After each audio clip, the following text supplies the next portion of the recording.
राधे राधे दोस्तों, स्वागत है आपका हमारे YouTube चैनल में। दोस्तों, आज हम आपके सामने एक ऐसी कहानी लेकर आए हैं जिसे आप सुनोगे तो आप भी भगवान पर विश्वास करने लगोगे। दोस्तों, एक परिवार था। परिवार में पति पत्नी और उनके दो बच्चे थे। परिवार इतना गरीब था कि दोनों पति पत्नी मेहनत मजदूरी करके अपने परिवार को चलाया करते। सर्दियों का दिन था। सर्दियों में जो है हल्की हल्की बारिश का मौसम हो रहा था। कभी बारिश हो जाती थी, कभी बारिश रुक जाती थी। तो बारिश के कारण पति का कहीं भी काम नहीं लग रहा था। जो पत्नी थी उसकी लगी बदी मजदूरी चली हुई थी। मकान मकान पे ईंट पकड़ाने का, मसाले पकड़ाने का काम वो पत्नी किया करती थी। पत्नी जो भोले बाबा की बहुत बड़ी भक्त थी, वो दिन का कोई काम शुरू करने से पहले भोले बाबा के मंदिर में जाकर भोले बाबा के चरणों में शीश झुकाती थी और भोले बाबा को एक लोटा जल अर्पण करने के बाद ही अपना आगे का काम किया करती थी। एक दिन पत्नी ने अपने पति से कहा, तुम काम पर जा रहे हो, तुम्हारा काम लग जाए तो ऐसा करना, बच्चों पे गर्म कपड़े नहीं, सर्दी बहुत पड़ रही है और बच्चों के लिए गर्म कपड़े ले आना। तो पति ने कहा, पहली बात तो मेरा कहीं काम लग जाए, काम लगेगा तो ही मैं काम करूंगा, तभी मेरे पास पैसे आएंगे, और पैसे हमारे पास इतने ही आएंगे या तो हम अपना बच्चों के लिए कपड़े ले आएं या फिर घर के राशन का जुगाड़ कर लें। तो तुम ऐसा करो, तुम तब तक हमारे पास कोई व्यवस्था नहीं बनती है, तुम अपने गर्म कपड़े बच्चों को पहना दो। पत्नी ने जो पति की इस बात को मानते हुए अपने गर्म कपड़े अपने बच्चों को पहना दिए। पति जो काम पर चला जाता है, पत्नी भी उसके पीछे अपने घर का काम निपटाने के बाद पहले वह मंदिर जाती है, भोले बाबा के चरणों में शीश झुकाती है और भोले बाबा को एक लोटा जल अर्पण करने के बाद भगवान से प्रार्थना करती है, हे भोले बाबा, कुछ ऐसी व्यवस्था कर दी जाए जो मेरे बच्चों पर गर्म कपड़ों की व्यवस्था हो जाए, मेरे बच्चों पर गर्म कपड़े नहीं। वो इतना कहकर जो है मंदिर से बाहर निकलती है तो मंदिर के दरवाजे पर वह देखती है कि एक उसी नगर का जो एक सेठ साहूकार होता है, वो गरम कंबल जो है बांट रहा था। गरम कंबल बांटने में जो गरीब लोगों की बहुत लंबी भीड़ लगी हुई थी, वो कमर को लेने के लिए वह भी लाइन में लग जाती है। लाइन में लगने के बाद काफ़ी देर के बाद उस औरत का जो है नंबर आ जाता है, उसे कम्बल मिल जाता है। कम्बल लेकर वह भागी भागी अपने काम पर जाने के लिए जाती है, क्योंकि काम के लिए भी लेट हो रही थी। तभी एक बाबा उसे आवाज़ मारते, बेटी रुको, बेटी मेरी बात सुनो। तो वह बाबा की बात सुनने के लिए रुक जाती है और बाबा उसे कहते हैं, बेटी सर्दी का मौसम है और मेरे पास कोई गरम गरम कपड़ा नहीं है, तुम अपना ये कम्बल मुझे दे दो और तुम दूसरा कम्बल ले लेना। अब बाबा की यह बात सुनकर वह औरत जो है सोच में पड़ जाती, क्योंकि कम्बल की जरूरत तो उसे भी होती है। अब वह सोचती है कि इस कम्बल को मैं रखूं या बाबा को दूं। फिर दया बस वह कहती है, यदि बाबा को कम्बल नहीं मिल रहा तो शायद बाबा जो है इन सर्दियों में भगवान को प्यारे हो जाएंगे, मैं तो जैसे तैसे अपना जुगाड़ कर लूंगी, इस कम्बल की बाबा को ज़्यादा ज़रूरत है। वह अपना कम्बल बाबा को दे देती है और दूसरा कम्बल लेने के लिए जैसे ही मंदिर की तरफ जाती मुड़कर देखती है तो वह देखती है जो कम्बल सारे बट चुके थे और जो वो सेठ साहूकार था वो कम्बल बांट के अपने घर को जा रहा था। अब वो कम्बल जो बाबा को उसने दे दिया और कम्बल सारे बट चुके थे, तो वह भागी भागी अब अपने काम पर जाती है। काम पर जाने से वह लेट हो जाती है। जो काम का जो मालिक होता है वह उस औरत से कहता है कि तुम्हारा तो लेट आना रोज रोज का काम हो गया है, मैंने तुम्हारा कल हिसाब कर दिया है, अब तुम्हें इस काम पर आने की कोई ज़रूरत नहीं है, तुम अपने घर ही संभालो, तुम तो रोज़ रोज़ लेट आती हो, तुमने तो जो है सारी हदें पार कर रखी हैं।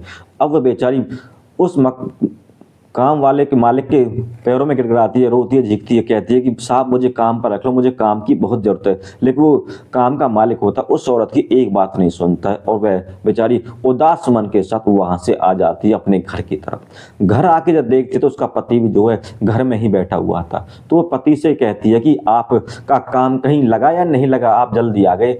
तो पति कहता है कि मेरा कोई काम नहीं लगा। फिर पति अपनी पत्नी से कहता है कि तुम क्यों जल्दी आ गई, तुम काम पे नहीं गई। तो पत्नी कहती है कि मुझे काम के मालिक ने जो है काम से निकाल दिया है और मैं थोड़ा लेट हो गई थी। तो पति डांटते हुए अपनी पत्नी से कहता है, तुम जो भोले बाबा की पूजा पाठ में लगी रहती हो, तुम टाइम से काम पे क्यों नहीं जाती? अब बताओ, अब भोले बाबा हमारा पालन पोषण कैसे करेंगे? अब तुम भोले बाबा से अपना पालन पोषण करा लो, अब बैठो आराम से, खाने की भी लाली नहीं है। पति जो है अपनी पत्नी को डांटता है, लेकिन पत्नी बेचारी सारी बातें खामोशी से सुन लेती है और अपने घर में आके बैठ जाती है। धीरे धीरे शाम हो जाती है। शाम के समय जो है एक बारिश होनी शुरू हो जाती है। दोनों पति पत्नी और उनके दो बच्चे एक कमरे में एक फटे से कंबल में छिप बैठ जाते हैं, कंबल को ओढ़ के बैठ जाते हैं। अब कंबल जो है जैसे तैसे उनका गर्म हुआ था, तभी दरवाजे पर खटखट की आवाज़ आती, कोई दस्तक देता है कि कहता है, दरवाजे से बाहर आता है, कोई कहता है कि घर के अंदर कोई है, घर के अंदर कोई है। अब पत्नी जो है अपने पति से कहती है, आप जाके देखिए दरवाजे पे कोई है। पति कहता है कि जैसे तैसे तो कम्बल गर्म हुआ है, सर्दी से बचा था, अब पता नहीं दरवाजे पे कौन आ गया इतनी रात को। तो पति जो चिल्लाता हुआ इस तरह बोलता है। तो पत्नी कहती है कि दरवाजे पर आए हुए अतिथि के बारे में ऐसे नहीं बोलते, तुम जाओ और दरवाजा खोल के देखो कौन है। पति जो है दरवाजा खोल के देखता है तो एक राहगीर होता है, उसके सर पर गर्म कंबल होते हैं और कुछ गर्म कपड़े होते हैं। वो कंबल बेच हुआ कहता है कि मैं एक राहगीर हूँ और मैं गर्म कंबल और गर्म कपड़े बेच रहा हूँ, और रात हो गई है, रात के कारण बारिश भी हो गई, मैं अपने घर नहीं जा पाया और मैं सोच रहा हूँ कि यहीं रुक जाऊँ। दिन भर काम में मुझे खाने के भी ध्यान नहीं रहा, मेरे पास खाने की सामग्री है, तुम अपनी पत्नी से पूछ लो, अगर वो मेरे लिए खाना बना दे तो मैं खाना खा लूँ।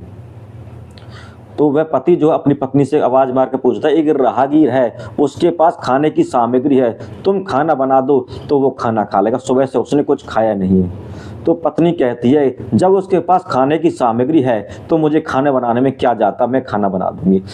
तो वह अपने पति से कहते हैं, आप उसे अंदर बुला लो, मैं खाना बना दूंगी। तो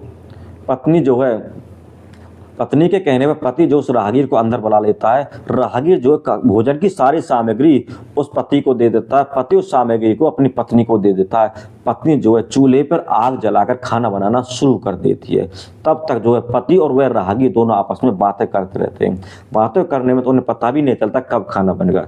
थोड़ी देर बाद खाना बन जाता है। उसकी पत्नी जो आवाज़ लगाती है अपने पति को कि खाना तैयार हो गया, खाना ले जाओ। अब पति जो है अपनी पत्नी के पास से खाना लेकर उस राहगीर के पास आ जाता है। राहगीर खाने को देखकर कहता है कि इतना सारा खाना बन गया, शेष इतना सारा खाना कौन खाएगा। तो खाना जो राहगीर खाता, खाना बहुत स्वादिष्ट होता है। वह कहता, शायद तुम्हारी पत्नी ने बहुत ही स्वादिष्ट और अच्छा खाना बनाया है, उन्होंने पूरे मन से खाना बनाया है। तो इतना खाना राहगीर कहता है उस पति से कि इतना खाना कौन खाएगा, आप लोग भी खाना खा लीजिए। तो वह कहता, नहीं पहले आप खाइए, क्या तुम लोगों ने खाना नहीं खाया। तो वह पति कहता कि हमें किसी ने कोई खाना नहीं खाया, कि हमारे पास खाने के लिए कुछ है ही नहीं। तो राहगीर कहता, तुम ये क्या बात कर रहे हो, इतना समय हो गया तुमने खाना नहीं खाया। तो वह राहगीर होता, थोड़ा सा खाना आप ले लेता है और थोड़ा सा खाना बच्चों को और उस आदमी को और उसकी सबको खाना देता। सभी जो मिल बांट के खाना खाते हैं। जो बचा कुचा खाना होता है उससे उसकी पत्नी बाद में खा लेती है। अब वह राहगीर कहता है, राहगीर घर की हालत देखते हुए कहता है कि मुझे तो ऐसा लगता है कि तुम पर और तुम्हारे बच्चों के पास सर्दी से बचने के लिए गर्म कपड़े भी नहीं है।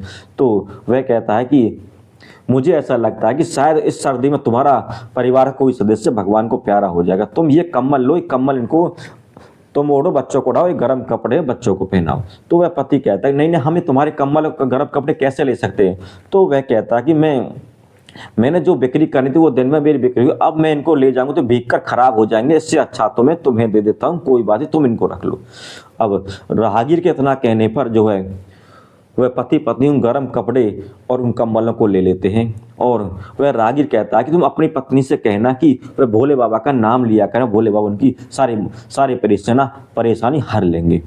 तो जब वह राहगीर वहाँ से चला जाता है तो वह औरत जो है उनकी मजदूर की पत्नी जो कंबलों को खोल के देखती है तो उनमें एक कंबल वही कंबल था जो उसने उस बूढ़े बाबा को दिया था। तो वह अपने पति से कहती, ये तो वही कंबल है जो मैंने उस बूढ़े बाबा को दिया था। तो पति कहता है कि शायद तुम्हें पहचानने में कोई गलतफहमी हो रही है, वो कम्बल नहीं होगा और कम्बल होगा। नहीं, मैं इस कम्बल को भूल नहीं सकती, ये कम्बल वही कम्बल है जो मैंने उस बूढ़े बाबा को दिया था।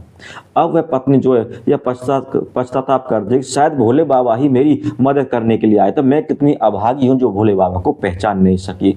अब पति भी जो पश्चाताप करता है कि अपनी पत्नी से कहता है कि मुझे माफ़ कर दो, मैंने तुम्हारे भोले बाबा के सामने इतने अपशब्द और इतने बुरे बुरे शब्द बोले, हे भोले बाबा हम पर अपनी कृपा बनाए रखो। तो इस तरह जो भगवान जो है अपने भक्तों की परीक्षा लेते रहते हैं और भगवान को अपने भक्तों का पूरा ख्याल होता है। भगवान कभी भी अपने भक्तों को भूखा नहीं सुलाते, उनके हर परेशानी में उनके साथ खड़े रहते हैं।